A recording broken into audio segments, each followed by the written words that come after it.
Huishin. Long time no see. Fancy meeting you here. How's work these days? Thanks to the help of people like you and colleagues like Ganyu, better all the time. But I've been feeling distracted at work lately. I just feel constantly agitated. It's a long story. But my father, he's thinking of stepping down from the Tianshu position due to health issues. Huh? What's wrong with Uncle Tian? Nothing specifically. He's not unwell. He says he's just increasingly low on energy these days. He's always said, old age comes for us all in the end. Still, I just can't help but feel a little emotional watching it happen to him. Anyway, my father's currently on the second floor of Yangsheng Tea House. Why don't you come pay him a visit with me? He seems very fond of you, too. I'm sure chatting with you will make him very happy. Sure, let's go.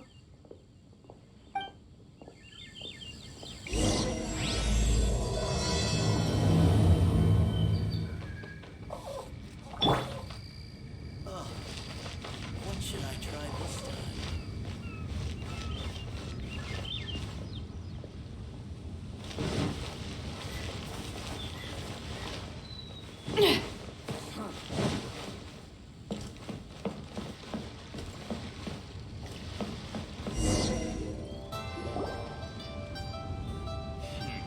Uncle Tian, we're here to chat with you.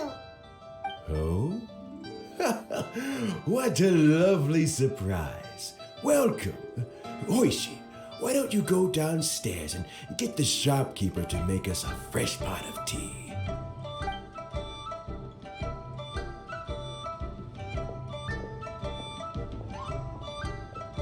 I heard that you've been traveling all over the place recently. I would very much like to hear your adventure stories. Hoishin told you, didn't she? Don't worry, I'm quite all right. It's just the years gradually catching up with me. As I grow older, I'm starting to find that with many things, though the mind is willing, the flesh is weak. Especially recently, I've noticed a rather drastic drop in my energy levels. I am still very much in good standing as the Tianshu today. Nevertheless, I wish to pass on the position before my mental acuity begins to decline beyond redemption. How difficult is it to transfer the Tianshu position? Oh, well, you see, the Tianshu is a rather unique position among the Liyue Qixing. Historically speaking, the Tianshu rarely appears in public. We stay behind the scenes, planning and giving advice, so a public selection process would not be suitable. We also want to keep any prospective Tianshu candidates free from influence by outside forces, so we tend to be as discreet as possible in their assessment and appointment. For these reasons, the incumbent Tianshu typically recommends their candidate of choice, and this is then approved by the other Qixing members. So in other words, you pick someone, and then Lady Keqing, Lady Ningguang, and the other Qixing appoint them? Correct. Unfortunately, due to my health, I won't be able to assess every candidate myself. Not to despair, however, because I found someone exceptionally capable to act on my behalf as assessment officer. In fact, I believe you recently became acquainted with her yourself. Oh? Who is it? I'm heartbroken. I thought it might take you a little longer than this to forget all about me. It's Yelan! Jackpot. Uncle Tian here asked me to assess 3 candidates for him. Fancy joining me? You'll be among the first to get to know the next Tianshu. Might be a good opportunity for you. What do you think?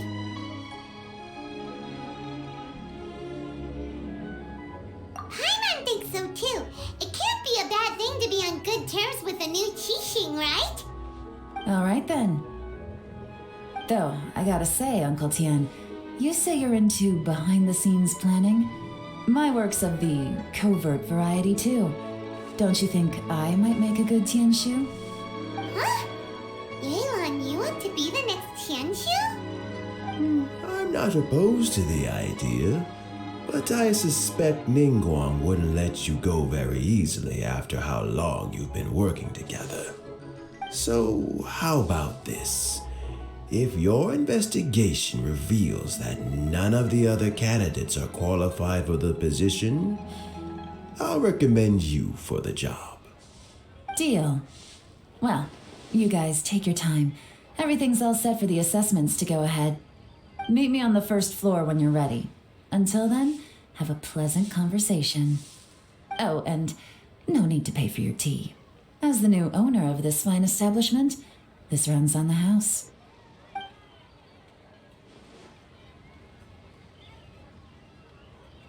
You're all set? Uncle Tian seems really worn down. It's like all his energy's gone. Yeah, it may sound harsh, but Uncle Tian is past his prime. He's not cut out for this anymore. So he's recommended 3 candidates. Their names are Qinwei, Mingbo, and Zhi. Qinwei is a wealthy entrepreneur. Mingbo works at the Liyue Ministry of Civil Affairs, and Zhi is focused on study and travel. Try to keep all that in mind. Of course, it doesn't really matter if you forget, since we'll be assessing them at Yuehai Pavilion in a short while. Qianwei, Mingbo, Zhi. Paimon should be able to remember their names, but what does the assessment involve exactly? Let's leave that until we get to Yuehai Pavilion. All right, heads in the game, people. The stakes don't get much higher than a change in the Qixing. We can't afford to miss anything, no matter how small. Got it. We'll keep our eyes wide open.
My legs are getting sore.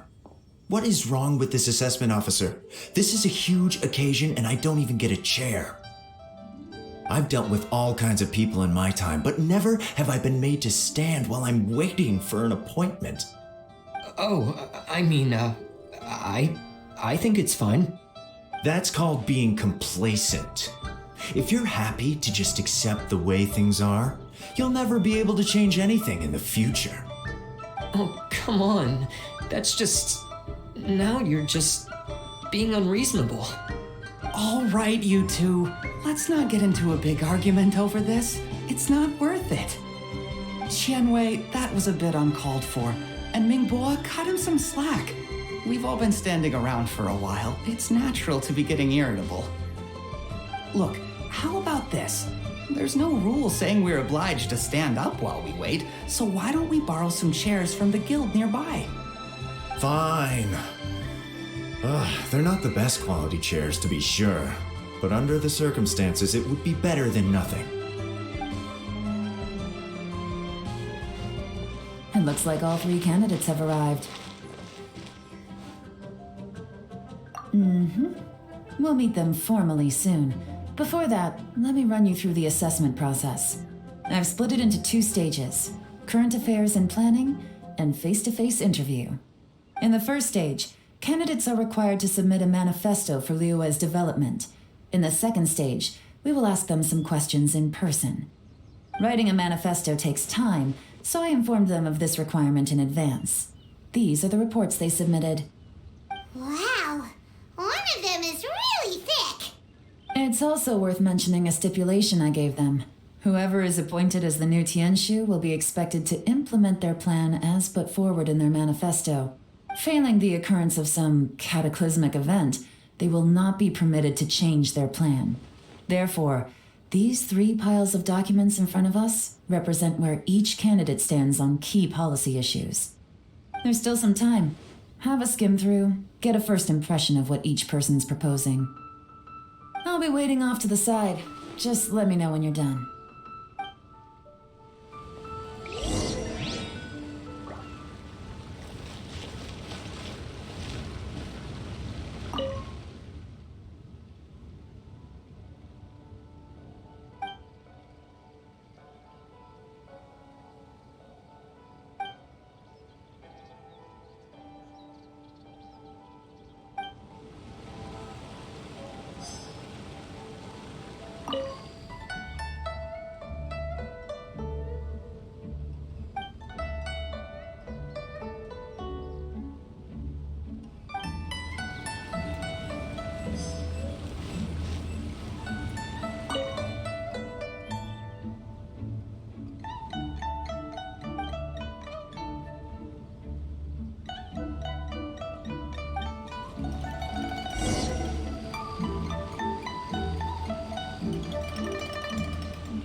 Finished, huh?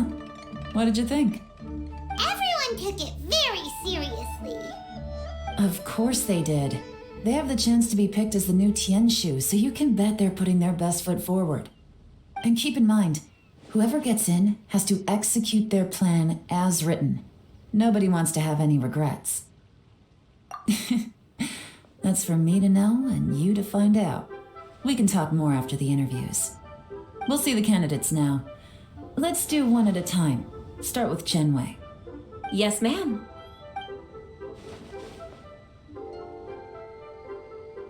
Oh, so you 2 are the assessment officers, are you? I had assumed that given the great import of this situation, Lady Ningguang would perhaps be assessing us in person. I certainly hadn't imagined I'd be seeing 2 entirely unfamiliar faces. I trust you've read through my manifesto? I'd be more than happy to clarify any details you found difficult to grasp. It was written with an expert audience in mind, after all. Mind your tone, mister. Relax. It wasn't intended as a personal slight against anyone in particular. I was simply stating a fact. Cloud Retainer? You know this Adeptus? Oh, yes, I remember now. You must be the traveler that people are constantly talking about. With your sterling reputation, you must have a respectable level of erudition. Perhaps you will be able to understand the concepts I have put forward. Although... Oh, is it my turn? Yes. Please introduce yourself. I'm, Mingbo. I've worked there for, 9 years. I have 12 active cases at the moment. My current work is related to urban planning, and I'm also responsible for, auditing the accounts. Is it just Paimon, or is he not very good at public speaking? You know what? Let's leave the self-introduction there and move on to some questions. Oh, okay.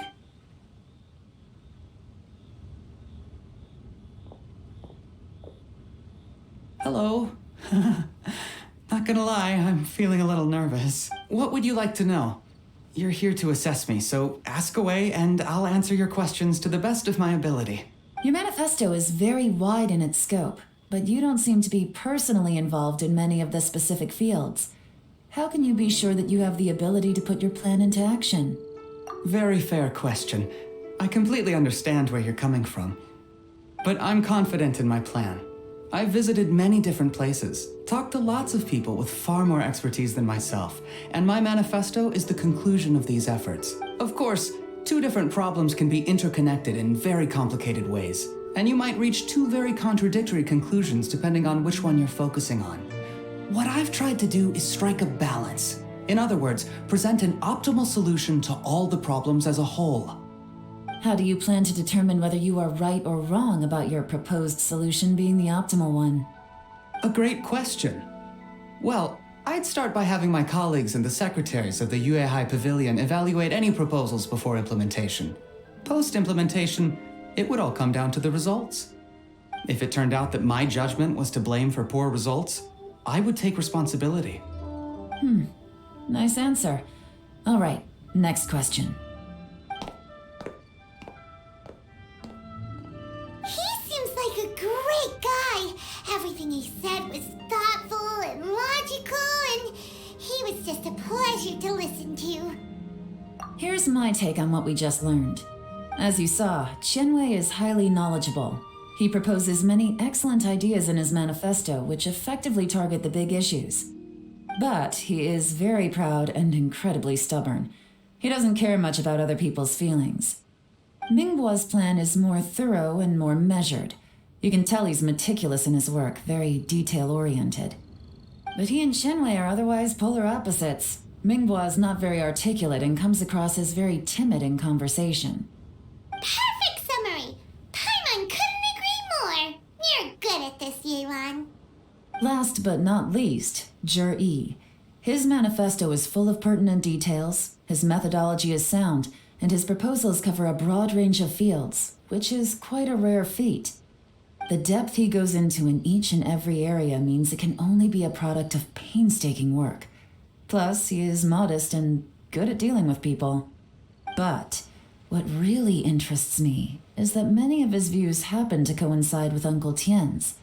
Having someone like Zhi take the position would certainly put Uncle Tien's mind at rest. Great. We'll see.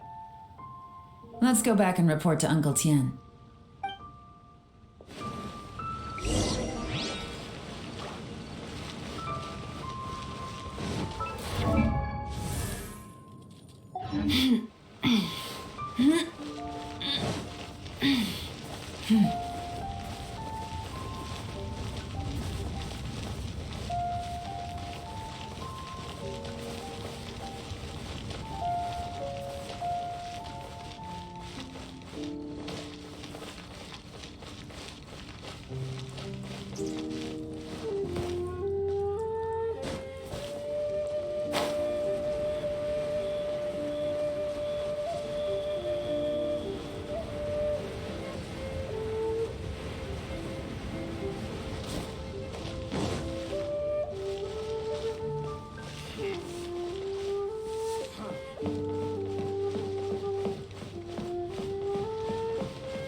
I see. Then it's more or less as I anticipated. All right, then let me ask this. The ideas in Zhi's manifesto are very similar to your own. Is there any particular reason behind this? Oh, I didn't want to say anything when I gave you the list of candidates, for fear of affecting your judgment. But I can tell you now. Those 3 candidates have all studied under me in the past. It's only natural that they share some similarities with me. But Qianwei went on to focus on his business, and Mingbo has always been occupied with his work at the Ministry of Civil Affairs. Of all of them, Zhi was with me for the longest duration. Whoa. So how did you get to know them all, Uncle Tien? Qianwei was referred to me by an old friend. Mingbo came to my attention in the course of my work. As for Zhi, that was pure happenstance. We first met while fishing. Gradually, as we got to know each other, we started discussing all sorts of topics. Zhi came from a poor family, and his parents died when he was very young. But he was a gifted student and a fast learner. He reminded me of a younger version of myself. So I started out giving him a few words of advice when we were out fishing and noticed how quickly he got on. Quite. And now, all of a sudden, he's grown into a mature young man. It's a joy to see, but it also gets one thinking. The young are growing up, and I am growing old. How time flies. No one can escape the cycle of life. I don't know, Uncle Tian. You still seem in pretty good shape to me. You might have another few years of work left in you, don't you think? Oh, you. There's really no need to console me. Having less energy than I used to isn't such a bad thing. It just means I finally have a good reason to retire and spend my days doing what old men like me should be doing. Going fishing whenever I feel like it.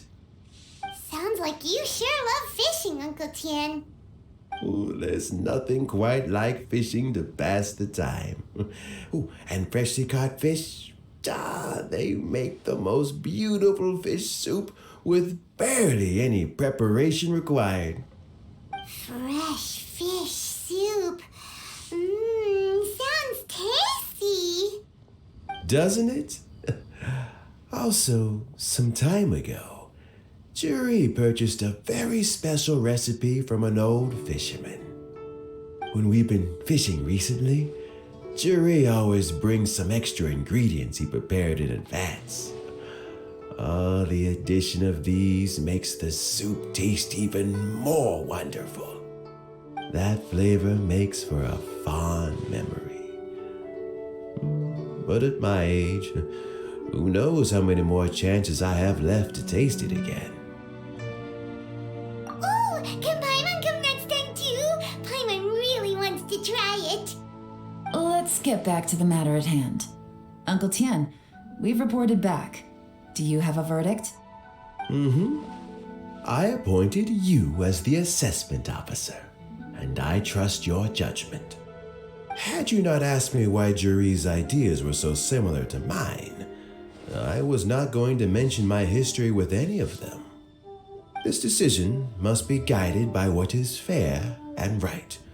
Please disregard all other considerations and make your final decision only after a thorough review of each candidate's talents and capabilities. Remember, you must be thorough. Understood. Come on, let's go talk somewhere else. Bye-bye, Uncle Tian. Look after yourself.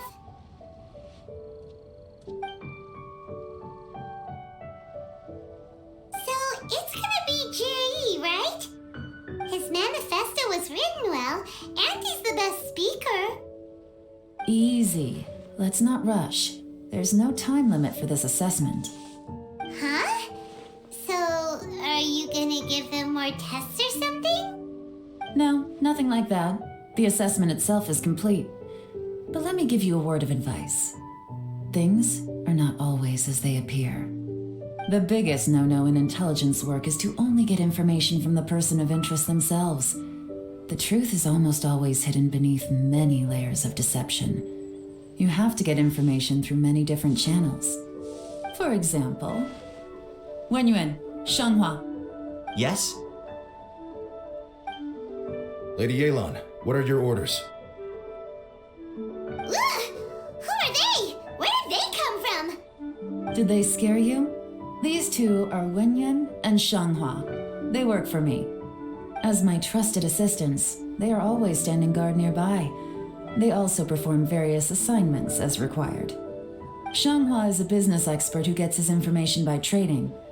Wenyuan relies on word of mouth. And there's also Upei, who's not here right now.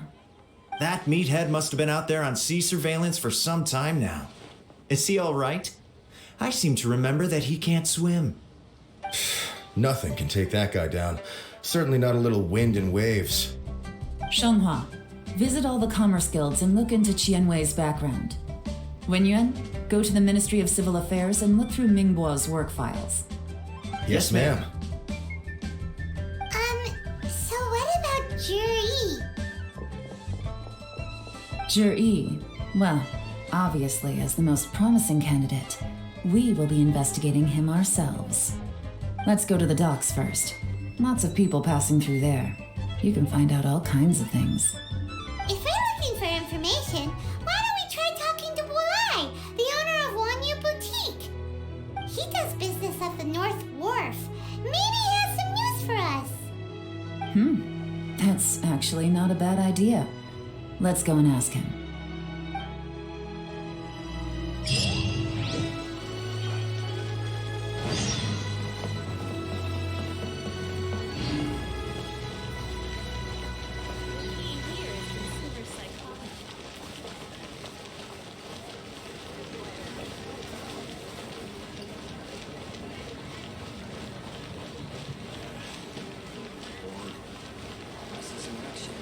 Huh? What's Bulai doing here today?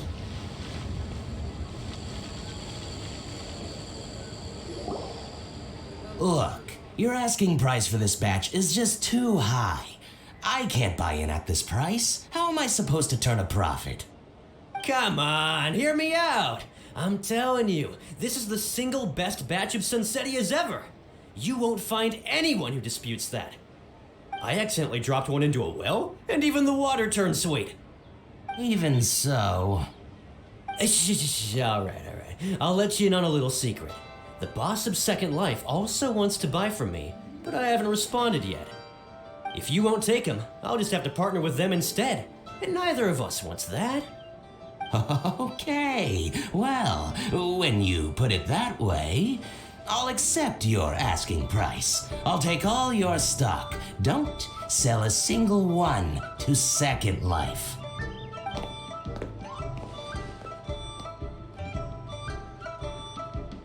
Oh, what are you doing here? And to be clear, these Sunsetias are mine. I got to them first. Don't get any ideas. Actually, we want to ask you about a guy called Juri. Have you heard of him before? Juri? Yes, he's quite well known. I've heard a story about him.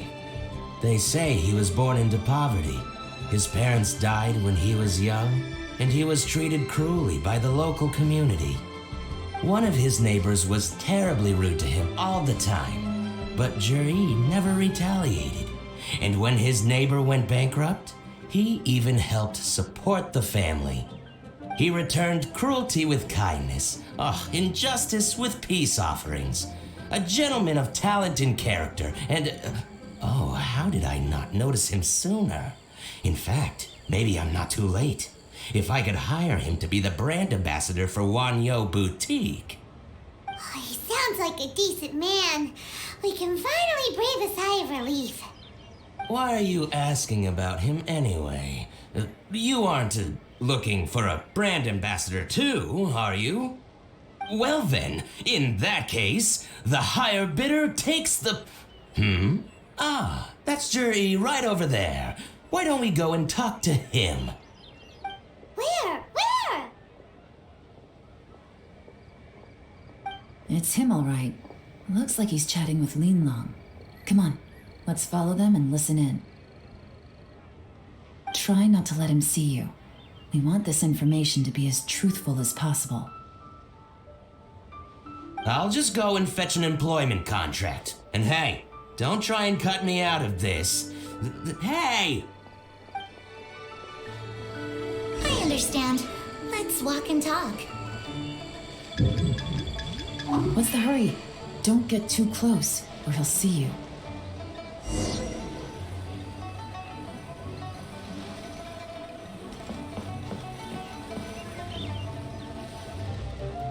Try not to let him see you. We want this information to be as truthful as possible. I understand. Let's walk and talk.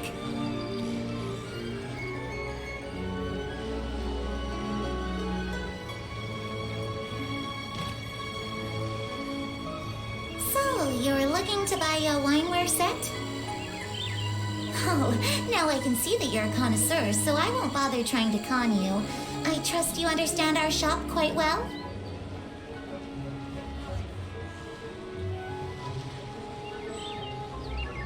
The truth is, an old friend of mine who likes to have a drink now and then. He fancies himself as a man of culture, but doesn't care for needless extravagance. So I thought I might buy him a set of high-quality fakes. How very thoughtful of you. Leave it to me then. Come and collect it at Shigu Antiques whenever is convenient.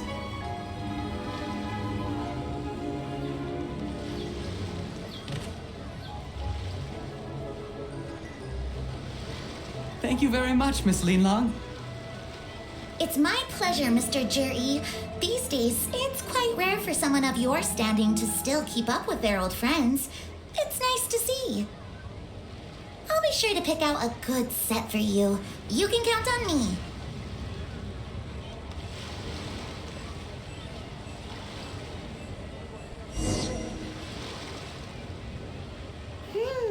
Juri seems to get along really well with everyone.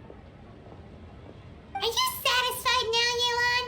Seems like everyone thinks Juri's a great guy. We shouldn't jump to conclusions just yet. Let's go check out the wharf where he usually goes fishing. Do we have to? Wait, you're not just trying to dig up some dirt on Juri because you want to be Tianchu yourself, are you? Maybe I am, maybe I'm not.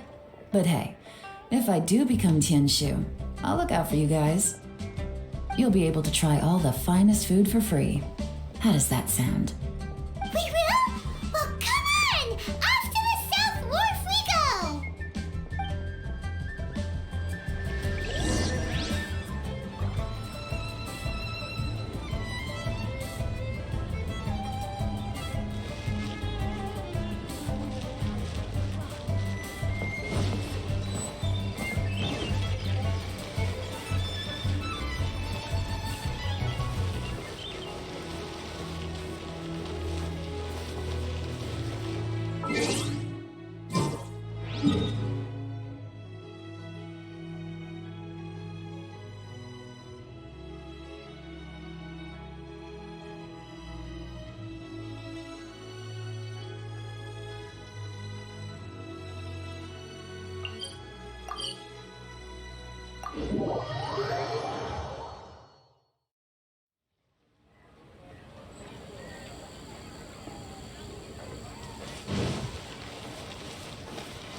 Cheap and tasty chop suey! Wow, Leo's really got a lot going for it.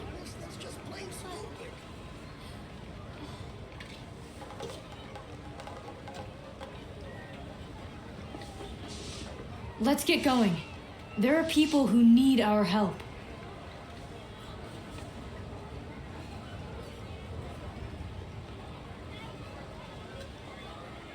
Should I save this money? Cheap and tasty chop suey!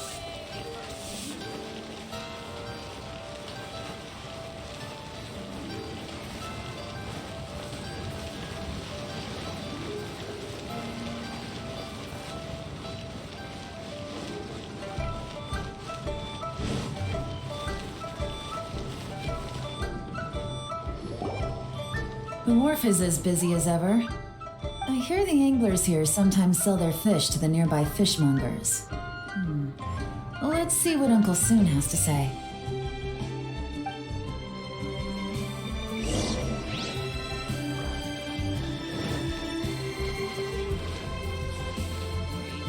Welcome. What would you like to buy today? Sorry to interrupt. We're actually members of the Liyue Anglers Association, and we just wanted to ask a few questions about someone. We've heard about this young man called Juri, who's supposed to be a fantastic fisherman. Just wondering if you happen to have heard of him? Whoa!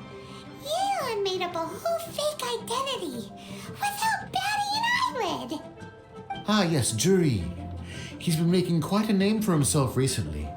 I've got some friends who travel all over the place, and they tell me everywhere they go they meet someone who's heard of him. Apparently, he had a rather tough time growing up. Had to work several jobs alongside his studies to make ends meet. How does that saying go? What doesn't kill you makes you stronger. Well, if there's anything to that logic, he's sure to be phenomenally successful one day. Yeah, we think so too. But I'm afraid your Anglers Association might be in for a disappointment. Oh? Why is that? He's good at a lot of things, but fishing isn't one of them. He fishes at the wharf and sells what he catches to me on occasion. His catches are always mediocre. Not terrible, but equally nothing to write home about.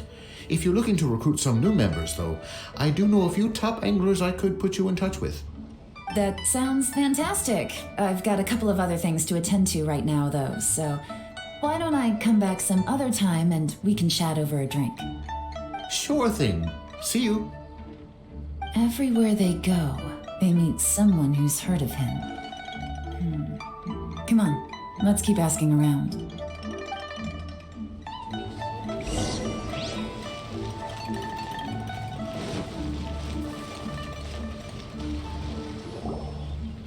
Here to buy some fish? It's 300 for one or 3 for 1,000.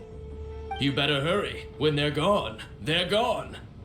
Hello, we're from the Society for Fish Price Research. We'd just like to ask a few questions. Wow, she switched identity again. Society for Fish Price Research? I haven't done anything illegal. Stay out of my business. Please, don't worry. We're just here to conduct a simple survey. We've heard about a certain Jur-E who's been selling fresh fish at low prices in this area recently. Do you know anything about this? So this isn't about me. You should have said something, you know. I know the guy. I can tell you what I know. I haven't heard anything about him selling fresh fish at low prices, but it wouldn't surprise me if it was him. Oh? Why is that? Because he's so poor. His parents died when he was very young, and his alcoholic father still owed a huge amount of debt. No one wanted anything to do with him. He was still a kid when he first came to the wharf. His clothes were ragged, and he had a bandage wrapped around his head. And he managed to survive, thanks to Uncle Tien, who gave him some food. But still to this day, he doesn't have a lot of mora to his name. I mean, he can afford to eat and everything, but you'll often see him haggling with others over just a few mora. So I wouldn't be surprised to find out he's been selling a few fish. It's not like he catches much anyway, so it's not going to affect my business. Don't tell him I said that. You'd rather he didn't know? Well, I spoke to him once briefly, and I just had a feeling that he really cares what other people think of him. I think he has pretty low self-esteem, but hey, it's hardly my place to say anything. What he's achieved already puts most people to shame. And nobody's perfect. I just wouldn't want to upset him, that's all. I see. Well, thank you for sharing that with us. Not a problem. And just for the record, there's absolutely nothing wrong with the price of my fish. The more times you say it, the less convincing it becomes. Doesn't have a lot of mora to his name. Okay, let's keep going.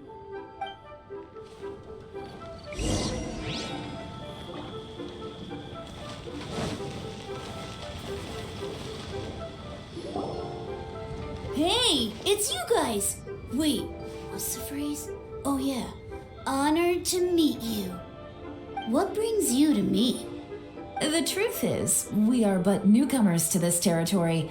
We heard tell of a great martial artist, Master Dugu, who knows everything there is to know. Hence, we sought you out to ask for your guidance. Really? People said I know everything there is to know? But of course, we also heard that Master Dugu is a kind and virtuous swordsman who never turns away anyone who comes with questions. Great! So what do you wish to know? Nothing happens on this street that I don't know about. Now she's lying to a kid. So, Master Dugu, have you heard of one by the name of Jur-E? Sure have. You mean that guy that all the grown-ups are talking about these days? I've heard many tales of Juri. For example, I can't remember. Probably because it's nothing that important. I prefer stories about sword-fighting heroes. Oh, I can completely understand that. Then let me ask you this. Do you remember roughly when the grown-ups started talking about Jur-E? Oh yeah, I know that. It was about 2 or 3 months ago. Before that, people always used to talk about Juri in a kind of nasty tone of voice. But 2 or 3 months ago, suddenly everyone started to like him. Sometimes he gives me candies, so I'm glad that people are starting to like him now. Just as I thought. Huh? What do you mean? I mean, just as I thought, Master Dugu is indeed as kind and virtuous as the legends claim. I'm not that great. Oh yeah, one other thing. These days, there's a lot of people I've never seen before talking about Juri stories in the street. They seem like nice people. Oh, definitely. Great! So next time I see them, I'll say hi. And I guess I can share some of my candies with them too. Certainly. You can also tell my friend in Yenshang Tea House about what they're up to. I'm sure my friend would also like to say hi to them. Thank you, ma'am. You're welcome. Well then, fare thee well, Master Dugu. Until we meet again. Any of that sound strange to you? Strange? What was strange about it? Juri seems to have a great reputation. Uncle Soon and Uncle Gas look highly of him, and Dugu Shuo seems to like him too. True, but the issue is, where did his sudden celebrity come from? It almost seems too good to be true. Sudden? Too good to be true? What do you mean? So he returns cruelty with kindness and had to work to support his studies. These are the kinds of things that make someone well known in their hometown. But Uncle Soon said even his friends who travel far and wide hear about him wherever they go. That's a little over the top, if you ask me. Do you remember what Dugu Shuo said about Jur-E's stories? Clearly they left him with a good impression of the guy. But beyond that, he wasn't interested in the details. That's the reaction I would expect from any normal person. Plus, there's the fact that all this praise of Jur-E has only been happening within the last 2 or 3 months. His childhood, his studies, the thing with his neighbor, none of these are recent events. So why are these stories only going around now? When you put it like that, it is kinda strange. Of course, if that's all there was to it, I wouldn't look into it any further. Jur-E was born into a poor family. Paying people to get his stories out there is within the rules of the game as far as I'm concerned. The problem is, do you remember what Uncle Gao said about him? He's stayed poor his whole life. Everything he's earned he's either spent on studying, traveling, or paying off debts. I don't think he has the mora to pay for a publicity campaign. Right, and that changes everything. It can mean a powerful faction is trying to gain influence over the Liu Xixing. That's the worst case scenario, but all too often, the most pessimistic speculation turns out to be closest to the truth. Someone's trying to gain influence over the Qixing? That sounds serious. What should we do? Even if we asked Juri about it, surely there's no way he'd admit it. First, we need to find out who's supporting him. Don't worry, I've got a plan. Remember the current affairs and planning stage of the assessment? Since the successful candidate is duty-bound to implement their plan after taking office, their manifesto tells us their stance on key issues. Whoever is secretly helping Jur-E must be seeking to benefit from his actions after his appointment. So, we should be able to find some hints in Jur-E's manifesto on who we're dealing with. Come on, let's get back to Yenshang Tea House.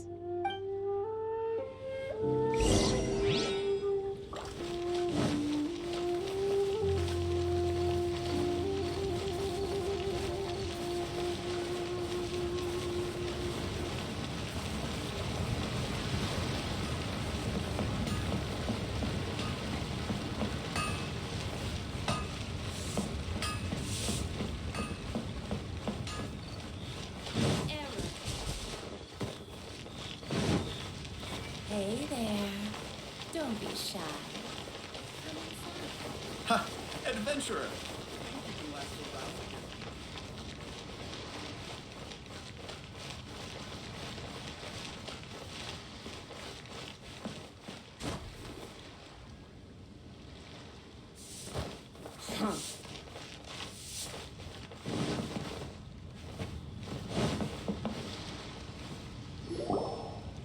Jur-E's manifesto covers a huge range of topics. Looking for details that don't add up will be like trying to find a needle in a haystack. I'll divide the reports into 2 piles. You take one, I'll take the other.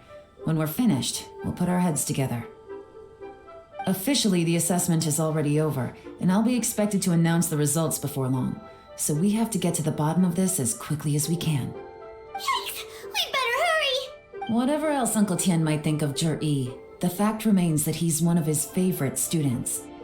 Any evidence he's left is not going to be immediately obvious. We'll have to look carefully and think critically.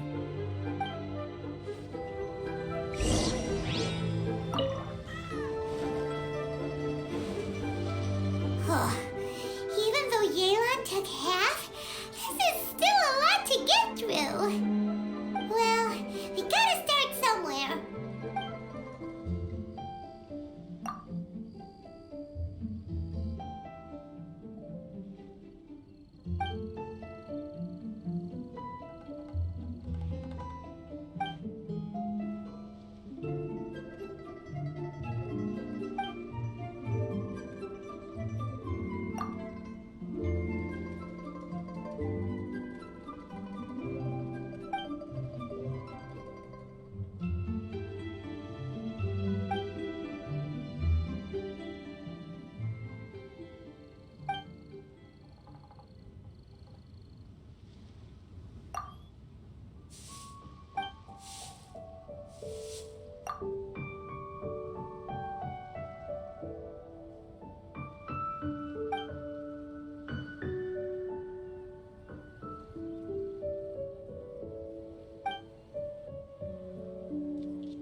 Oh, this reading is giving Paimon a headache.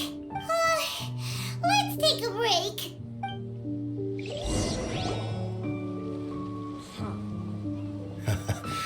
Looks like I'm the first one back, as usual. Oh, hey!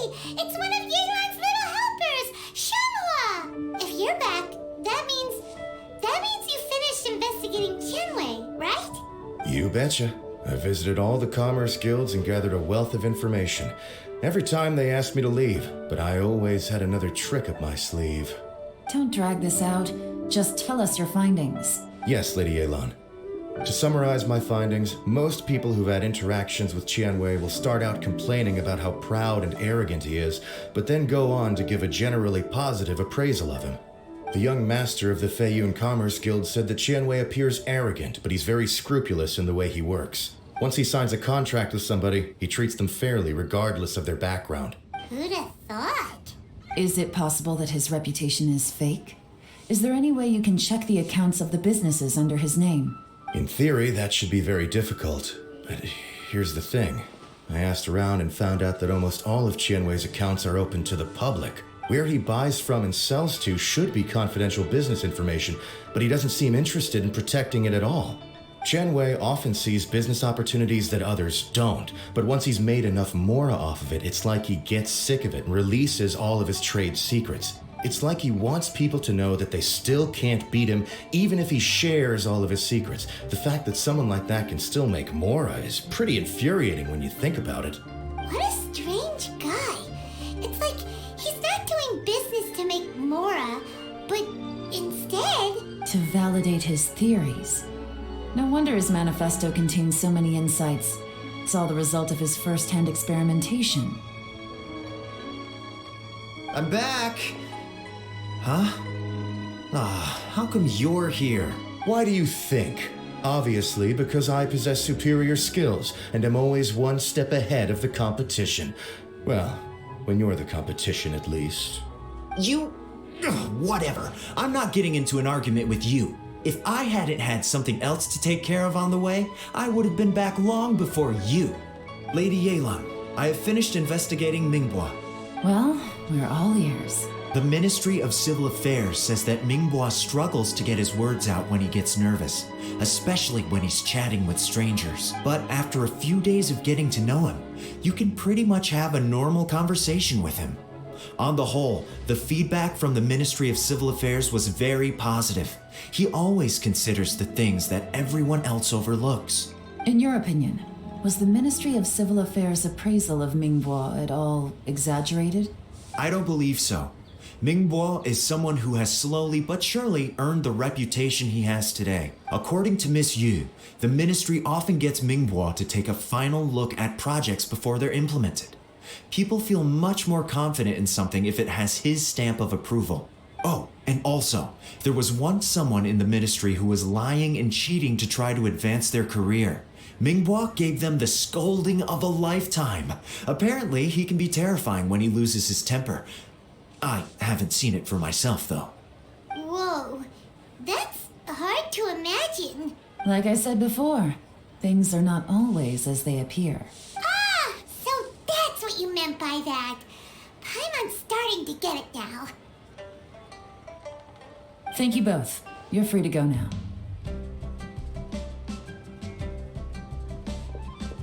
So, have you finished reading the manifesto? We still have a bit left.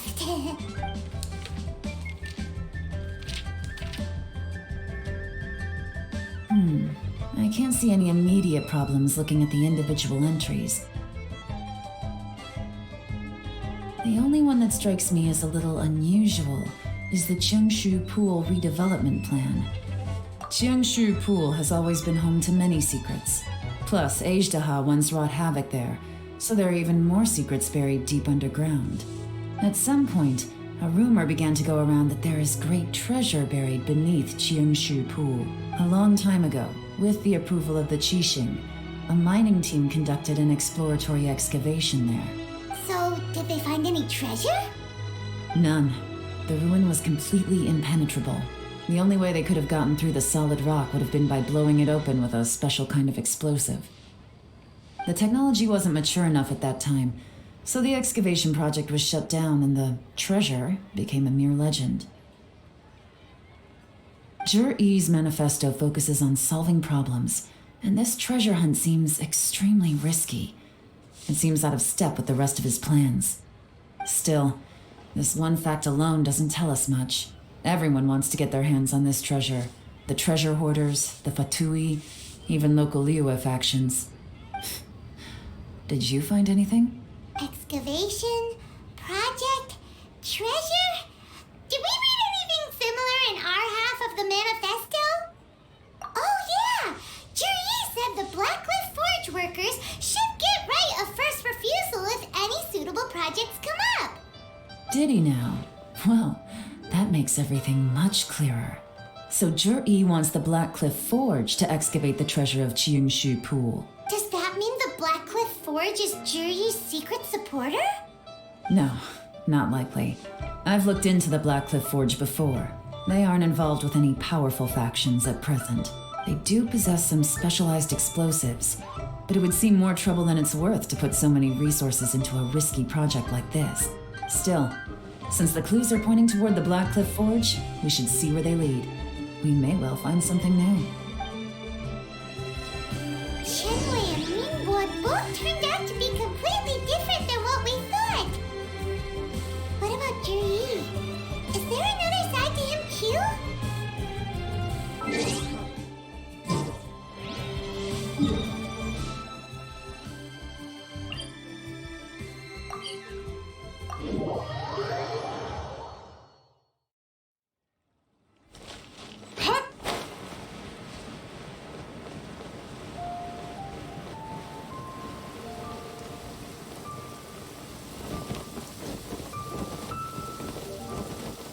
Rain.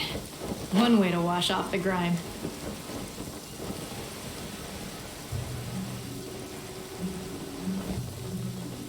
This is the Blackcliff Forge. Let's look around for clues.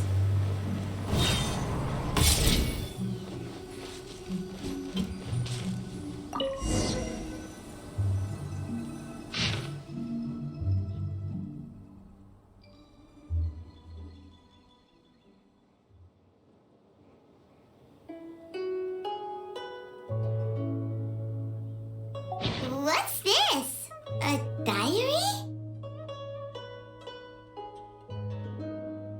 From the back, it looks like a ledger, but it seems they also use it as a site log. We don't know who wrote it, but it's interesting, don't you think? These newcomers, who could have sent them? You think they're suspicious? Yes. Look, it says right there, one of them's already been promoted to team leader. At this rate, by the time the Qingshu Pool redevelopment plan is ready to roll, they'll be the technical backbone of the team. That'll give them the chance to take a lot of liberties. They can copy any secret texts or steal any treasure they find underground. Imagine if we didn't suspect anything. By the time Jur-E recommends the Blackcliff Forge for the excavation project, at most we would maybe do a fresh background check on the place. No red flags if all they did was change some key staff. And even if we decided to vet the staff individually, they'd have had more than enough time by then to come up with fake identities. That's the advantage of planning this far in advance. It was a clever move. When you put it like that, it all makes sense. If we hadn't found this out, someone else would have stolen the treasure. So, who's really behind all this? That's a question for the newcomers. But let's start with that worker over there for now.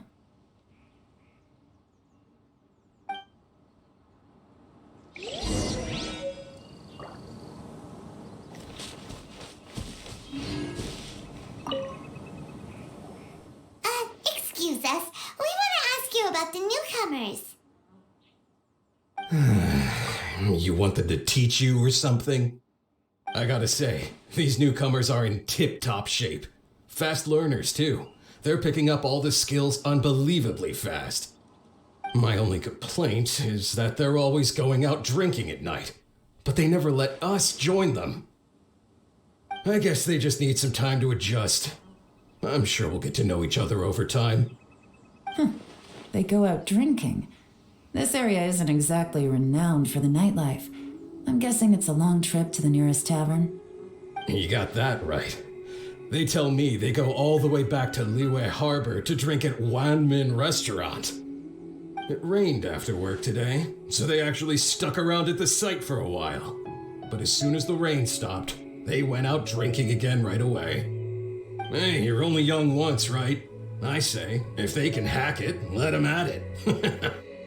Interesting. Let's go talk somewhere else.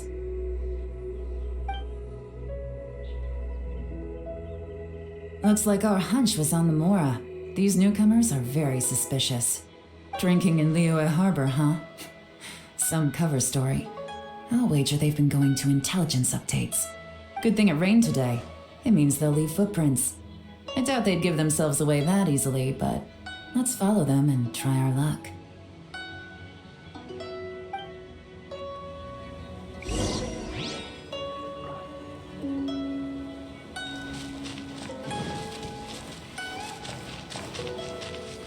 They went that way! Hurry, we gotta catch up!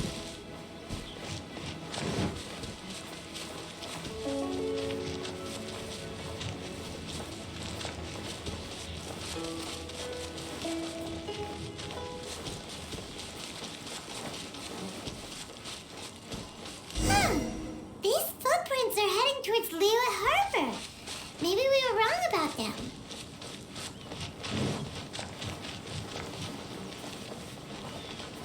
Just as I thought. They didn't go to Liyue Harbor. They went that way.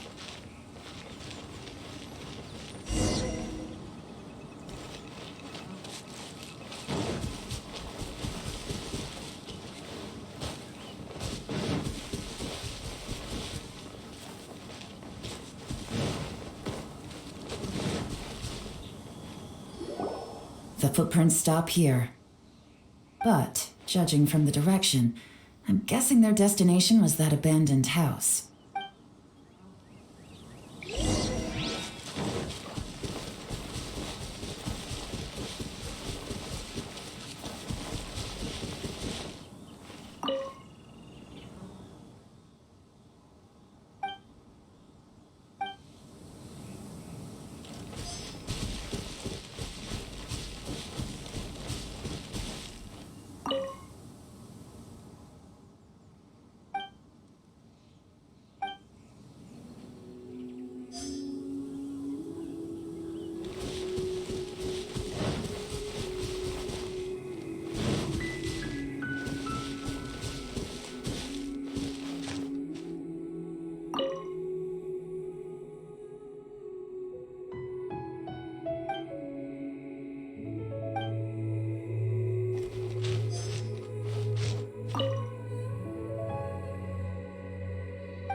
Looks like we were too late.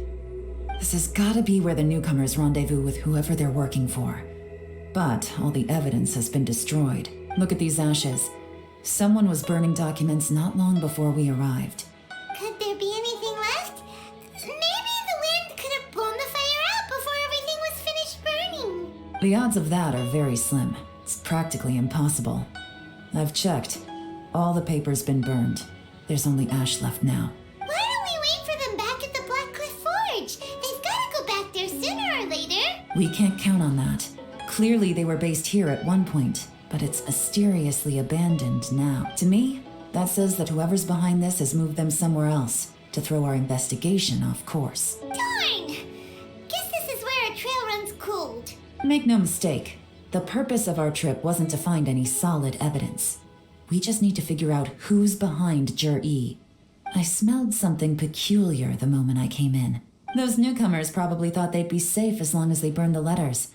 But what they failed to consider is that paper and ink from different regions produce different odors when they're burned. Really? Pilot can't smell anything. Do you smell anything? There is a certain place with a freezing cold climate where there's nothing but ice as far as the eye can see. Some wealthy people there put floral fragrance in their ink as a way of injecting a little romance into their writing. When that fragrant ink is burned, this is the exact odor that it leaves behind. Exactly. The evidence will soon be blown away by the wind, so it's nothing we can arrest anyone with. But it's all I need. Now I know who we're dealing with. I can plan our next move. Lady Yelan! Oh, thank goodness I finally found you. I thought I'd never see you again. Who are you? Don't be alarmed. This is Upei. He's Wenyuan and Shanghua's colleague. I sent him to look into Jur-E's regular contacts. Since Jur-E likes fishing, Upei thought he might know some of the fishermen and sailors, so he took a boat out to sea to ask around. I left him a note at Yenshang Tea House telling him to look for me at Black Cliff Forge when he got back. If there'd been an ambush waiting for us there, it means we'd have had some backup. So, what did you find out at sea? Forgive my incompetence. I'm afraid I've come up empty-handed. I asked all the fishermen multiple times, but none of them had any interactions with Jur-E before. Then the waves got so choppy I ended up falling overboard. Fortunately, someone managed to drag me out. When I got back, I heard that you'd gone to Black Cliff Forge and might need backup, so I went straight there as fast as I could. Didn't even stop to change my clothes. Well, Uncle Tian said that Jur-E once bought a recipe from one of the fishermen. Did you hear any? What? No, that's not possible. It's absolutely not possible. Lady Yelan, I'm telling you, I spoke to every single fisherman out there, and none of them mentioned anything about a recipe. Interesting. Then I wonder how that even more wonderful fish soup came about. Fish soup? What fish soup? Nothing. Our priority right now is to find a way to get our hands on some solid evidence. Well, any suggestions? Not a bad idea. Upei, what do you think? Honestly, I've already tried following Jur-E, but the guy's too cautious. Never meets with anyone suspicious. Okay, so tailing's out. No, we'll still need to tail him. But first, we need to do some groundwork. Groundwork? When you've worked in intelligence for a long time, you'll understand that no one can stay on high alert forever. Especially when he thinks he's about to win. Tomorrow morning, I'll announce his victory at Yuehai Pavilion. Take a guess what you think he'll do next. Be sure to arrive on time. You won't want to miss the show.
Rain. One way to wash off the grime.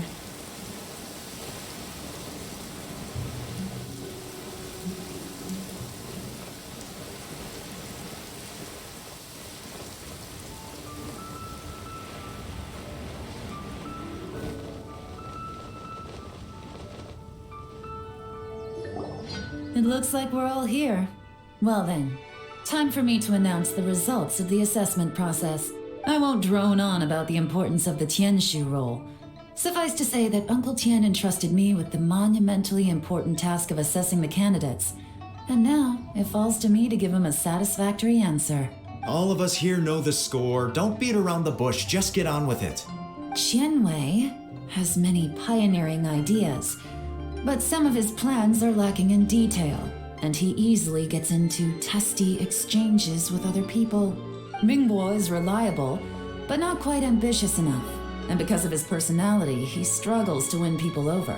In contrast, Zhi is evenly balanced across the board and enjoys an excellent reputation in Liyue after much consideration. I have decided to recommend Zhi to the Liyue Qixing. What? Oh, congratulations. Thank you. Honestly, I'm a little surprised. In my estimation, all three of us are worthy candidates for the Tianshu. Would either of you entertain the possibility of working with me in the future and taking on some of my workload? I'll have to see. I'm in a bad mood. This is the last thing I want to be thinking about right now. I don't mind, as long as I can help. Okay, well, that's all from me. Zhi, you'll have some preparation to do. It won't be long before you're informed of your official appointment. I hope you will work hard and make Uncle Tian proud. I will live up to the Tianshu name. On this, you have my word. I should go. I need to pack my things, and then I think a celebratory meal is in order. Would anyone like to join me? Count me out. I'm not in the mood for a celebration. Zhi seems pretty relaxed now. This would be a good time to follow him. Hey, traveler, tell me something. What exactly does that guy have that I don't? If you can't answer that, I'm not accepting this result. I, also wouldn't mind knowing. Oh no, if we get stuck here, we won't be able to leave. Follow him. Yes, ma'am.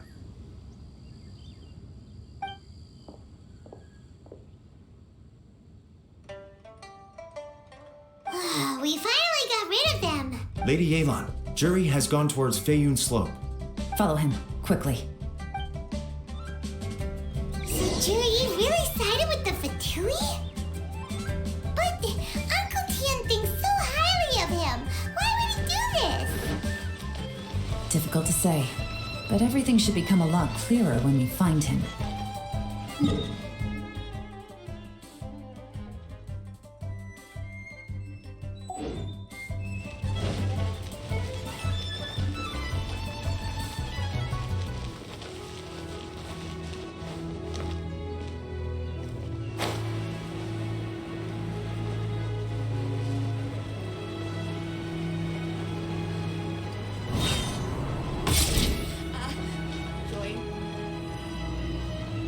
Sorry, Lady Yelan. We lost him. He's too good at this. We weren't able to keep following him without being seen. How the heck did he manage to shake Yelan? I guess Zhi didn't let his guard down. Still as vigilant as ever. No, Upe says he's much more relaxed than usual. Maybe it's just how he's wired. Perceptive enough to sense when he's being watched. But how? Don't blame yourselves. Let's not forget he was trained by Uncle Tian himself. Evading detection is not an unusual skill for him to have. If I'd asked you to tail Uncle Tian, you'd have ended up at a dead end too. It's fine. So, where did you lose him? Xinyue kiosk. He only went in briefly. Upe and I were watching outside the whole time. A few moments later, a man dressed in a completely different outfit came out. Upe had a feeling that it was him, but we couldn't get close enough to check without blowing our cover. I figured that if we spooked him, it would undo what we've accomplished today so far. Another option would have been to arrest him there and then, but without any evidence, that would have been meaningless. So I stopped Upe, and I stayed here to wait for you while that meathead went to ask around in Shinyue kiosk. Good work. The fish didn't take the bait, but that's okay. As long as he's still swimming around, we'll find a way to catch him eventually. The key is figuring out what he's trying to achieve. Let's go to Shinyue kiosk.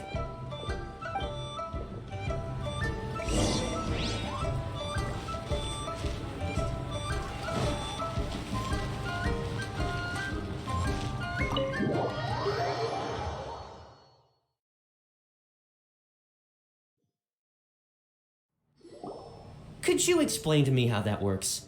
A guy like him comes in, changes his whole outfit right under your nose, and you don't even ask him about it? Our customers are free to dress however they please. What grounds would I have to question him? Okay, fair enough, but didn't you think it was just a little bit strange? Well, maybe I did, but it still doesn't give me the right to stop him. Enough. Let's tone this down a little. I'll make this quick. Just one question. What did he buy while he was here? Oh, he didn't buy anything. He just picked up a bottle of liquor that he ordered ages ago. A bottle of liquor? Yes, a very strong kind. Fiery, with a rich flavor. Not something the average customer would order. This gentleman ordered it in person from us a long time ago. He was only here today to pick it up. Liquor and wineware. I see. Let's go. Where to? Shigu Antiques.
Hey, Miss Lin Long. Sorry to bother you. Zhi ordered a wanware set from you not long ago, right? We're friends of his. He's been telling us how impressed he is with the quality, considering how affordable it was. So we just had to come and take a look for ourselves. Sure. Which model are you looking for? We don't really know a whole lot about wineware. Let's just go with Zhi's choice. Would you be able to show us the one he bought? Zhi picked up his set not long ago. As a quality imitation of an antique wineware set, it has the look and feel of a luxury item. Just so you're aware, we don't have many of this model left in stock. And now that Mr. Zhi has taken one, I'm afraid it may encourage the price to go up a little. Don't worry. Price shouldn't be an issue. I'm sure we can work something out. But I'm just a little hazy on one thing.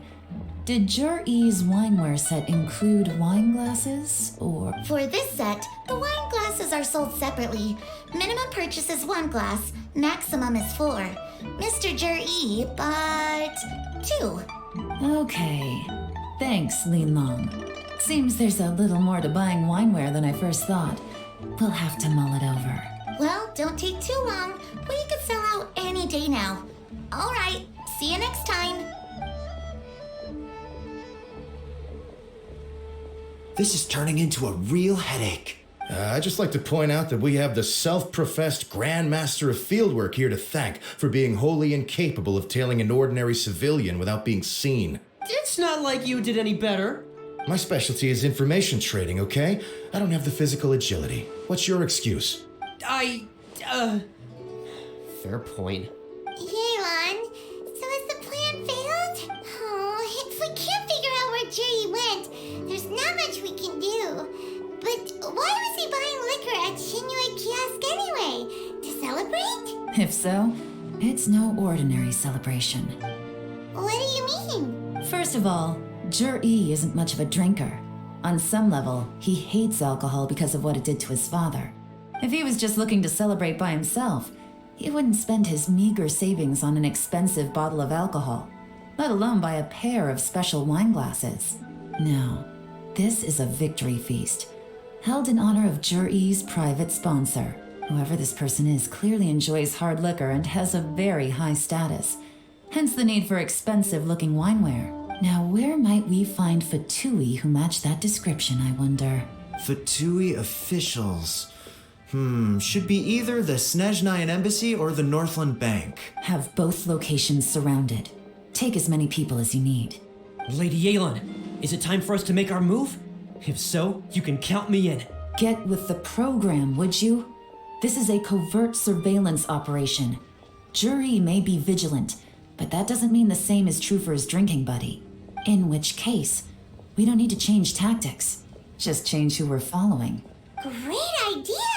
So we just need to find out who Jur-E bought that liquor for and follow them instead! But Lady Yelan, if we get caught, this could become a major diplomatic incident. I'm well aware, but don't you see? Jur-E is gambling everything on this. If we really want to catch him, we're going to have to accept a little risk ourselves. Stick to your orders, and make sure we're covering all other bases too. Anywhere else Jur-E might be going. I want eyes on those locations. Yes, ma'am. Don't worry, Lady Yelan. Jur-E may be a slippery character, but we'll keep a close watch on the movements of all Fatui officials. I'll be waiting for you at the tea house.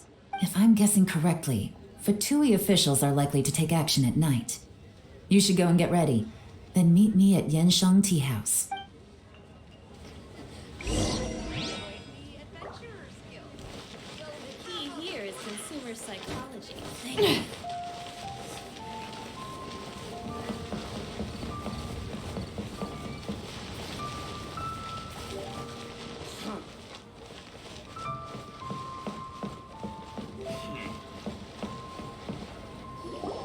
Perfect timing. Wenyuan just sent word that the Fatui ambassador, Yusupov, just left the embassy alone. He's heading in the direction of Qingshu Pool. Qingshu Pool? That's the place Jerry mentioned in his manifesto! It looks like that's where they've arranged to meet. Sensible choice, I'll give them that. Qingshu Pool is always crawling with monsters. Most people wouldn't dream of going there. It's one place they won't need to worry about being seen. Oh no, we gotta go get them! Let's go. If my hunch is correct, we just might hit the jackpot this time.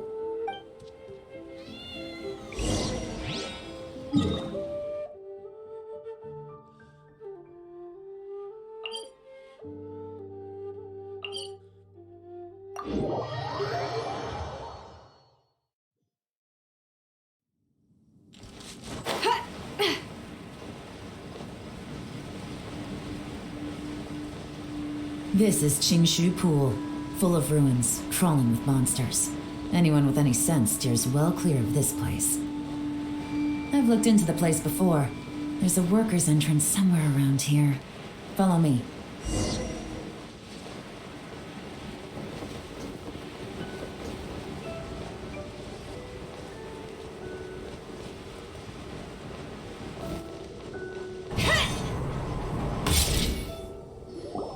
There's been some work done on this place in the past, but it's a bit of a labyrinth inside.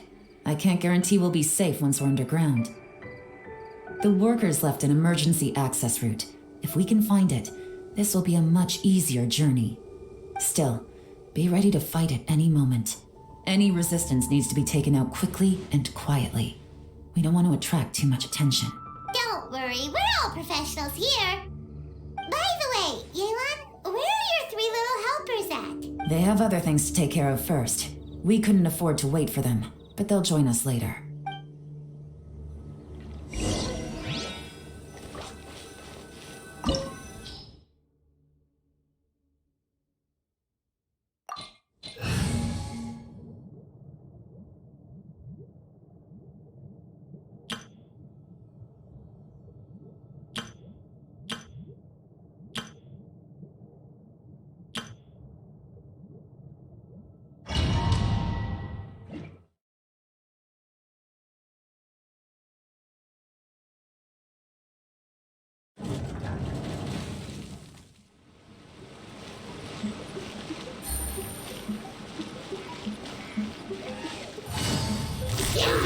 Busted.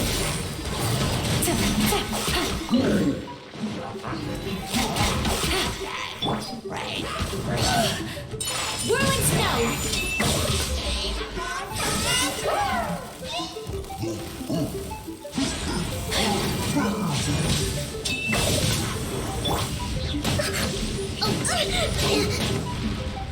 Uphill battle.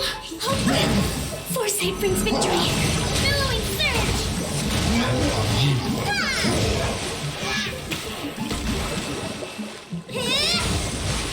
As I expected, but this shouldn't be too much trouble.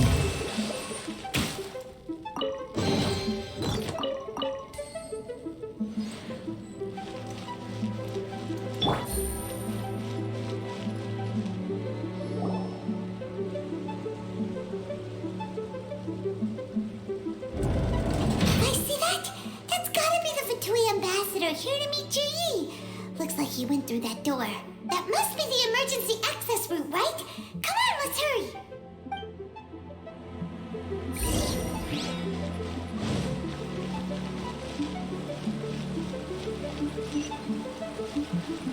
Take it easy.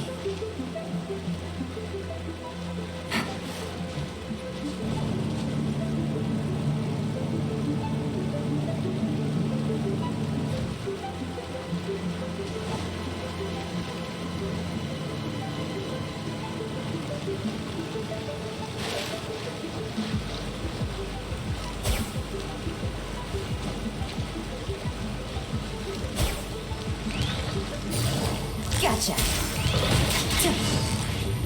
Busted. Game's up. Fun's over.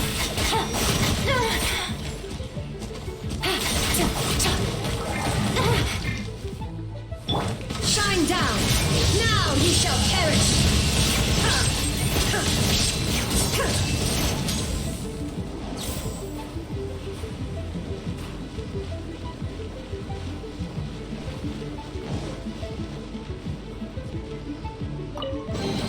Illusion shattered.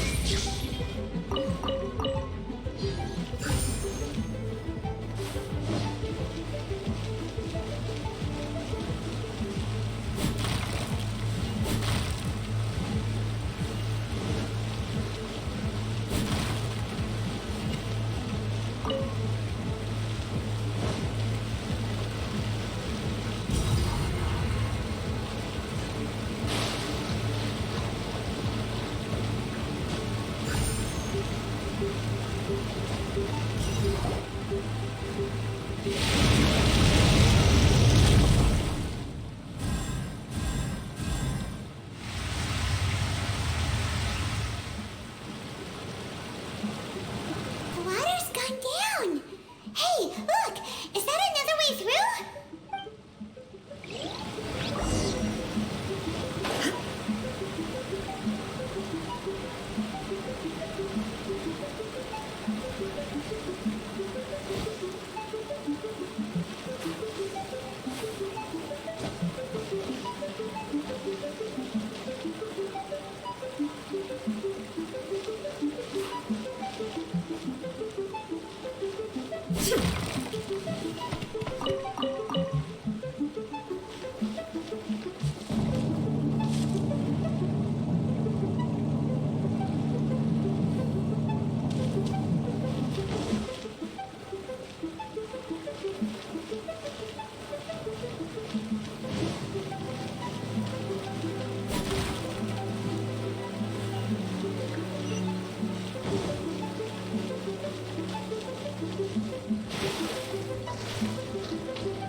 No escape!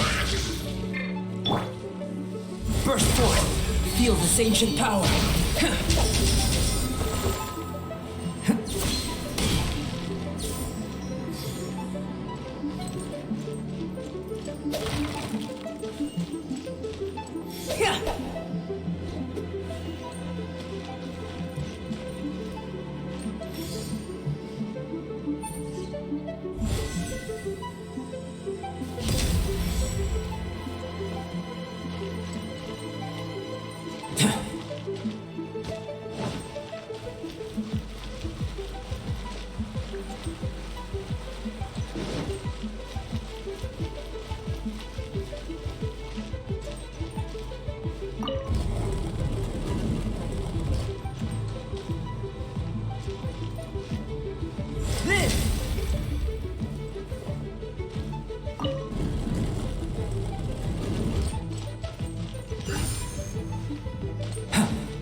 such art.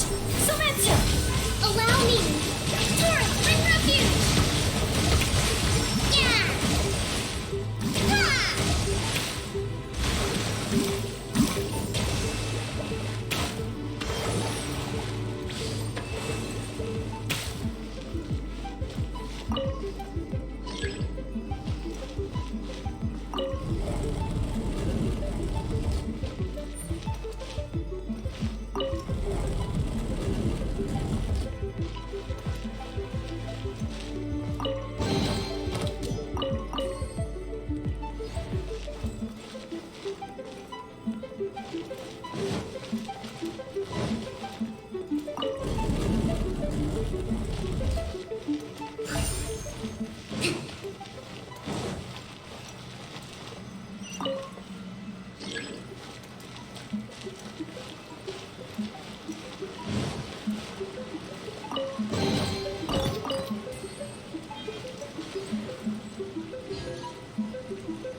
Rest and rebuild!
The water's flowed into the groove, and now the statues have lit up. Okay, now we should be able to move the statues.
This is the construction workers' emergency access route, but it's closed tight.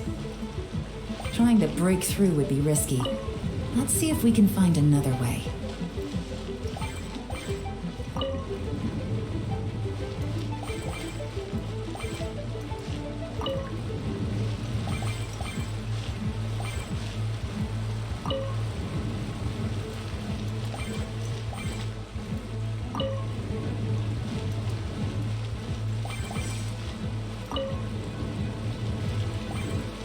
is open. Let's go.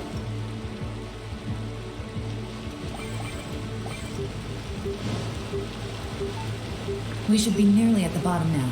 Let's wrap this up.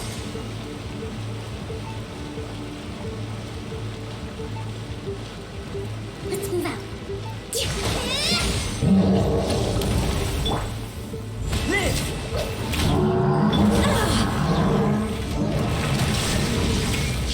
Torn to oblivion!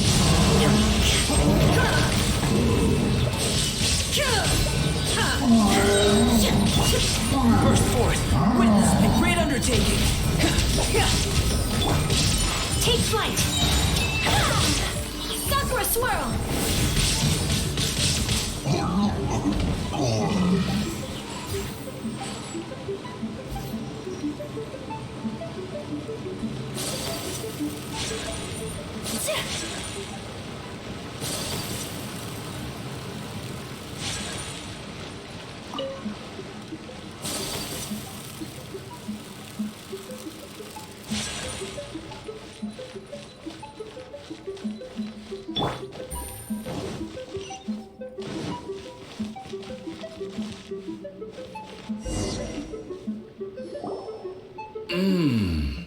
I can tell from the aroma that this is very fine liquor indeed. I'm impressed. Come on, bottoms up. After you, of course.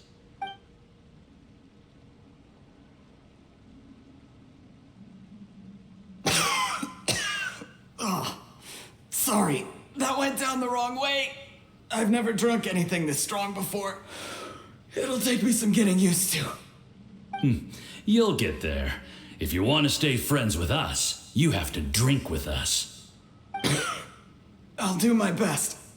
You're more of a lightweight than I thought. Already struggling after one glass?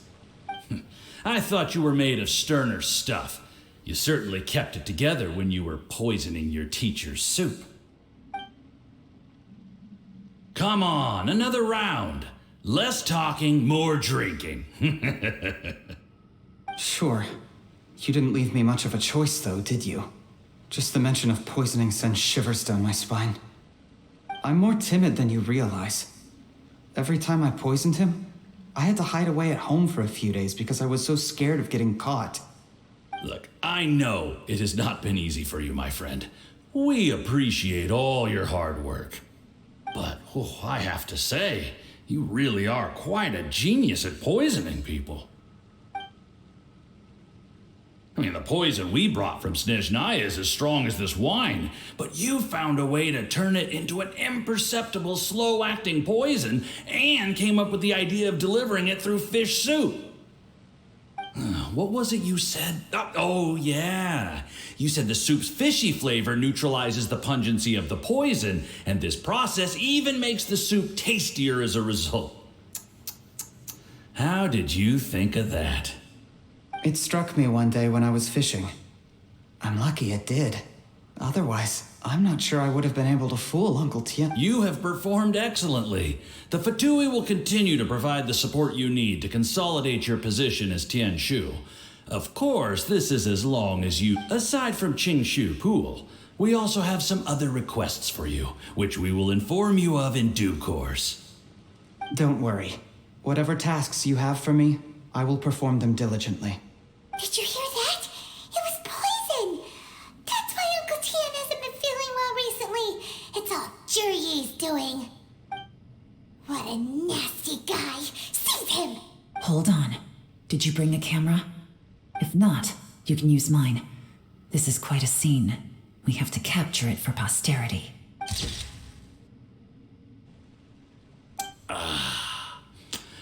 Excellent liquor. We've seen no progress on the diplomatic front, and everyone has been eyeing up the treasure of Qingshu Pool. It's been a real headache for me. But soon, everything will be taken care of, and I can report back on a successful mission. Thank you, Juryi. I remember when I first saw you. I knew right away that you would make a good partner for us. Hey. How could I forget? You said a lowly commoner like me could never be seen as a serious candidate for the Tianshu. The only way is for you to shine bright in the Tianshu's darkest moment. Yes, under normal circumstances, the gap between... Just look at your two competitors. Qian Wei had wealth. Ming Boa had reputation. And that's why I decided to help you. You know, there's an old saying in the Fatui. Give a starving dog a bone, and it'll guard your home. Yes, I cannot thank you enough. Heck, when you're not in the company of the Fatui, you'll be able to throw your... Uncle Gao said that Jur-E has low self-esteem. See, he was worried that whatever advantage he might have now will diminish over time. So the Fatui persuaded him that he should act while he can. Do you have any more film in the camera? Then get ready to use it. Tonight's grand finale should be coming up any minute now. How well this goes for us depends on how Jur-E plays his hand. Ooh, is there any more alcohol? Go on. Fill me up. I'm gonna go... There's only a little left. Here, I'll fill your glass. If you like it, I can bring you some more. Whoa, this is the good stuff. Huh?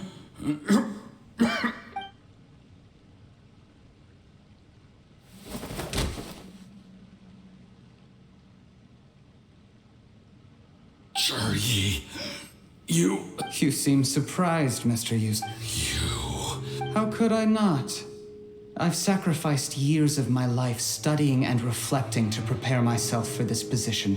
And in the end, I even had to poison my own. You really think I'd put myself through all that just to become your little puppet? I don't want to bow down to anyone ever again. And that includes you. You imbecile. It's the Fatui who got you to where you are. Do you understand? Do you see the haystack in the corner?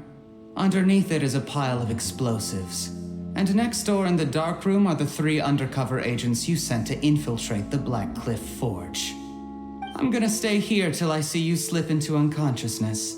Then I'm gonna set this on fire. Once the flames burn through the hay, they'll ignite the explosives, the ruins will collapse, and everything will be buried.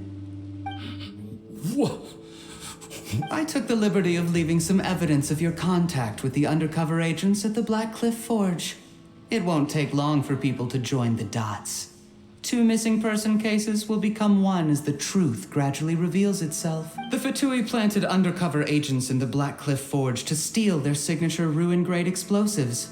Their plan was to blow through the solid floor tiles in the dead of night and seize the treasure of Qingshu.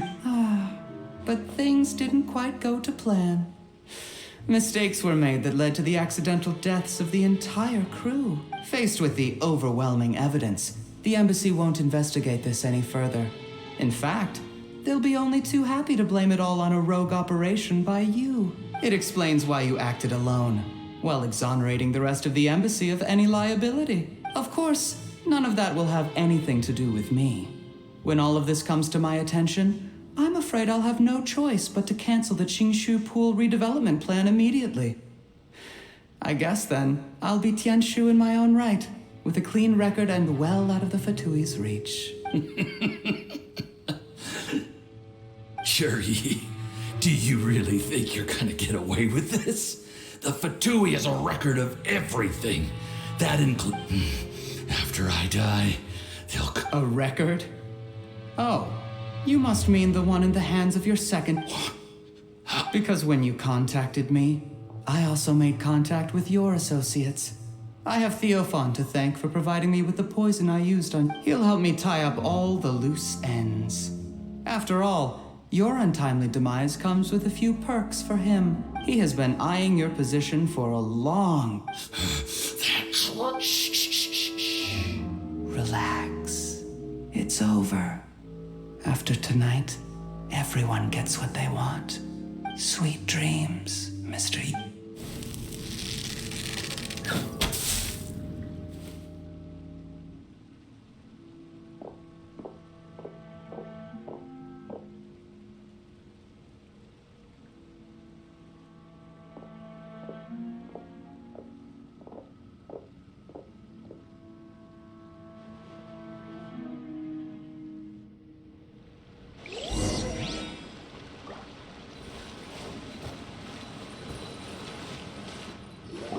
I did a little surveying on the way here and found that you'd left yourself 3 escape routes in case things went south. I have them all surrounded. If you're thinking of trying anything, save yourself the effort. The game's up. We were here the whole time and have pictures of everything. They came out pretty nicely. Want to see them? The game's up? Forgive me, I'm not quite... I happened to discover a Fatui operation here, so I approached them on the pretext... This is how you want to play it, huh? Fine. You do you. All we need to do to convict you is establish that the poison in his system is the same as in Uncle Tien's. Nothing else you wanted to add? Let's leave it there then. Time to go. One wrong move and it all comes crashing down. You followed him here, didn't you? I was so focused on keeping myself out of sight, I forgot he was a potential liability. Let's talk about this, Yelan. I gave you my word that I would live up to the... Your point being? When I take office, I can guarantee that I will act in your best interest. I don't deny that I used underhanded methods to get here. But given my lowly origins, what other choice did I have? You still don't get it, do you? Even now. What do you think?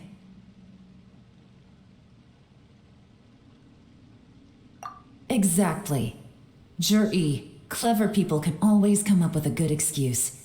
But while you might be able to get other people to believe you, you'll never be able to deceive yourself. There's nothing wrong with wanting to win other people's respect, but when has Uncle Tien ever looked down on you? He was like a teacher and a father to you, but you chose to repay that by poisoning him. Whatever positive goal you may have started out with, you threw it away in that moment. That's enough. Of course. What makes this even crueler is that you managed to convince yourself there was no other way. Uncle Tien was always going to give you this opportunity, even if you'd done nothing at all. Out of everyone in the world, he is the one who trusts you the most. So much that he drank your fish soup without doubting you, not for 1 second. That's enough. That's enough. Life is like fishing. It cannot be rushed. Whatever you do, impatience will accomplish nothing. I was just like you once, desperate to prove myself. Only later did I realize things do not always turn out the way you plan, but you have to keep calm to carry on. You're still young. Be patient, believe in yourself, and don't look outside yourself to prove your value.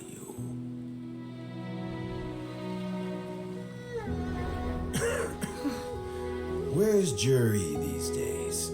It's been a long time since he last paid me a visit. Maybe he's just busy. Well, next time, if he doesn't bring a pot of piping hot fish soup, don't let him in.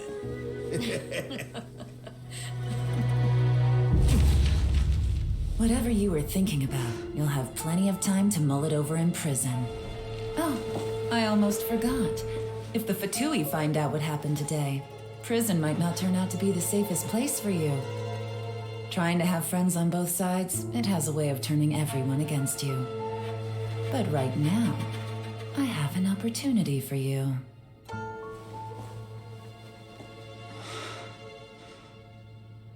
Huh?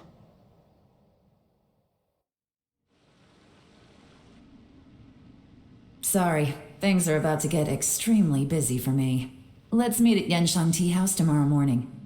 I'll have someone remove the explosives. Then, there's someone I have to go and see. Need our help with that? No, it could be dangerous. You should leave this one to the professionals. Don't worry, as long as they're willing to cooperate, this'll be a straightforward deal. Get some rest. See you tomorrow.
There is now no poison left in his system, but recovery from the damage already done will not happen overnight. Dr. Baiju, is my father going to be... You needn't worry too much. Keep taking the prescribed medicine every day, and a full recovery will take at most 2 to 3 years. It's good we caught it in time.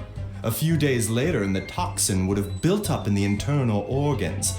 At that point, things would have been much more serious. How did they successfully secure such a seldom seen poison? It seems the Fatui are extremely resourceful. Unfortunately for them, they were up against us. Uncle Tian will be heading off now. Remember to get plenty of rest and avoid overexerting yourself while you're recovering. Don't worry, I will. Thank you very much.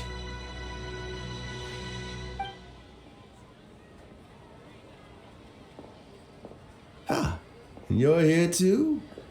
Thank you for all you've done to resolve this situation.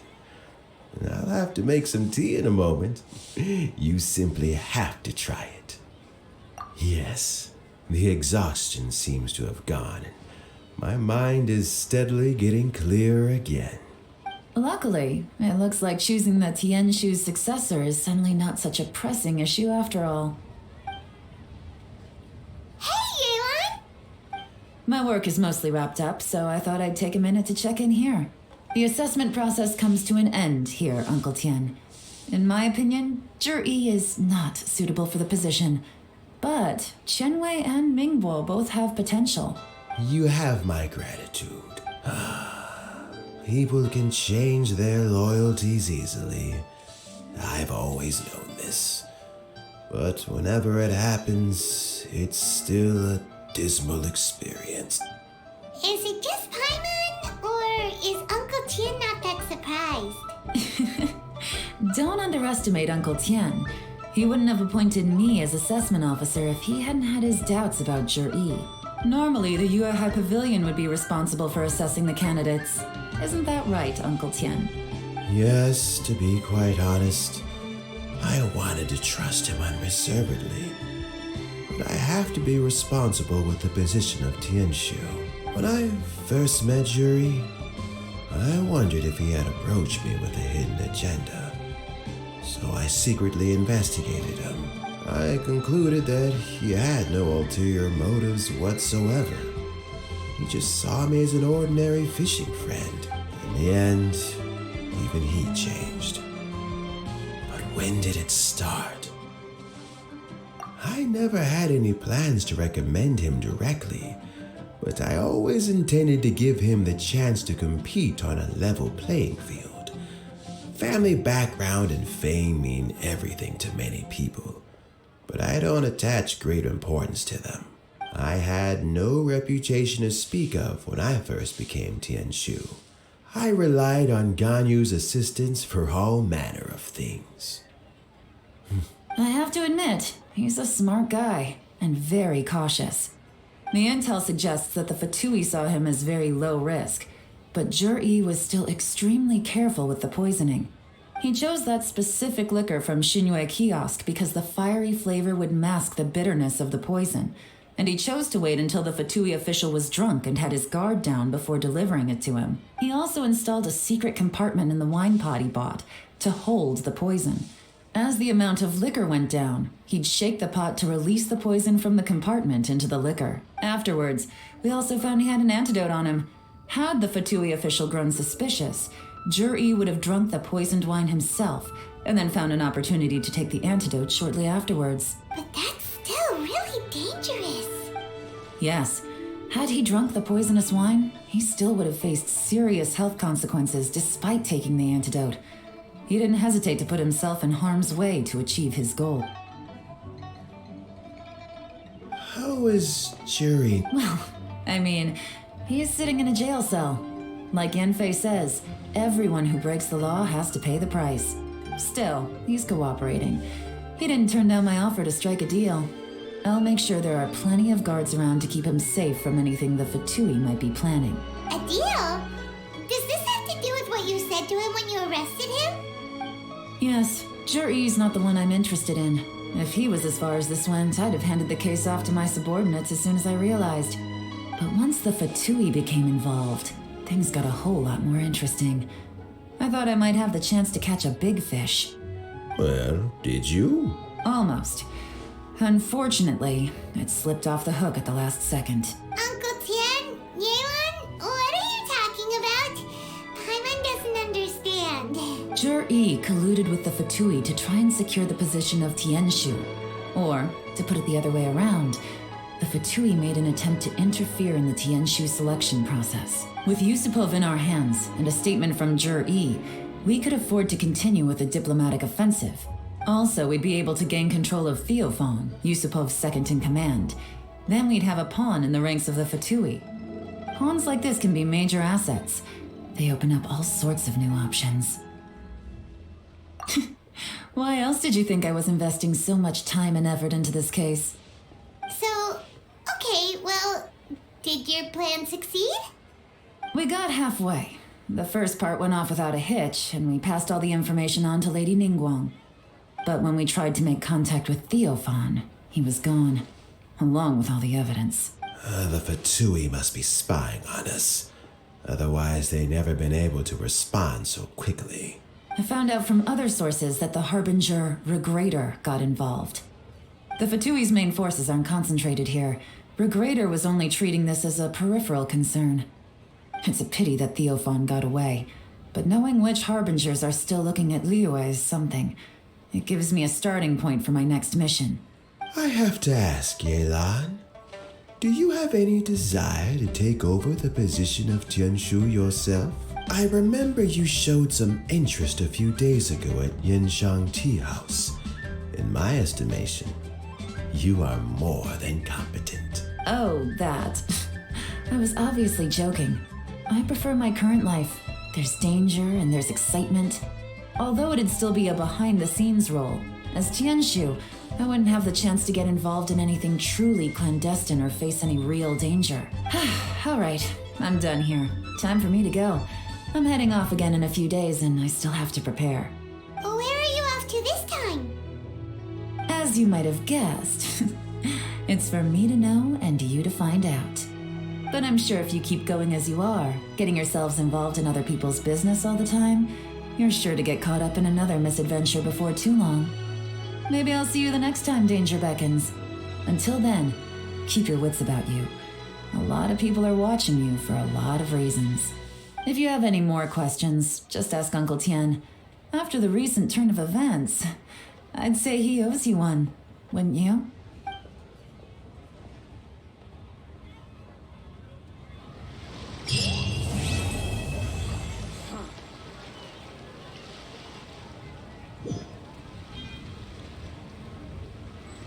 What would you like to know?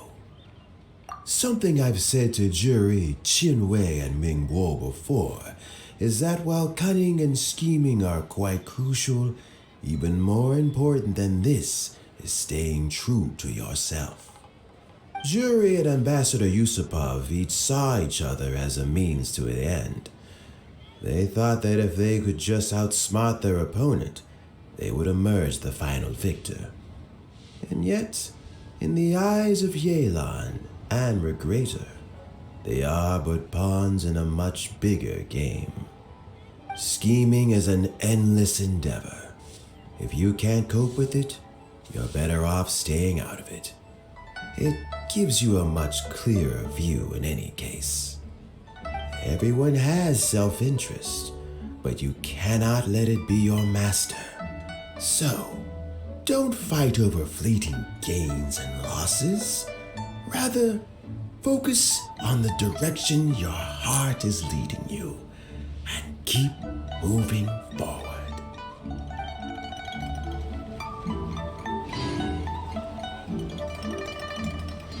What would you like to know? I first met Yelan when she was very young. Even back then, she was extremely tough, and she kept her cards close to her chest. An old friend of mine once privately commented to me that Yelan is always smiling, but never with her eyes. She is a very dangerous person. Something of an exaggeration in my view. At least, I know she would never hurt the people she trusts.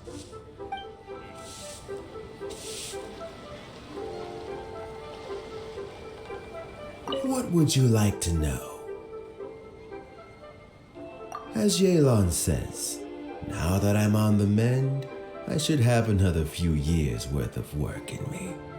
During this time, I plan to gradually hand over my duties while mentoring some new candidates. That reminds me. Chen Wei and Ming Bo are still waiting downstairs. I must go and have a chat with them shortly. What would you like to know? Regrator is the 9th of the Fatui Harbingers, though likely the first among them where wealth is concerned. However, his wealth is not a mere question of how much more he has to his name. He has a very unique understanding of wealth, and what he's planning may very well shake the world to its core. Beyond that, I don't have a lot of information about him. If you need to know more in the future, you can ask Ning Guang.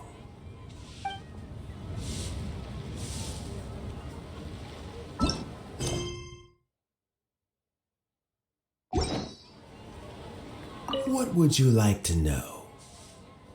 Thanks to you and Yelan, everything turned out okay this time. You can always find me at the wharf if there's ever something else you'd like to discuss in the future.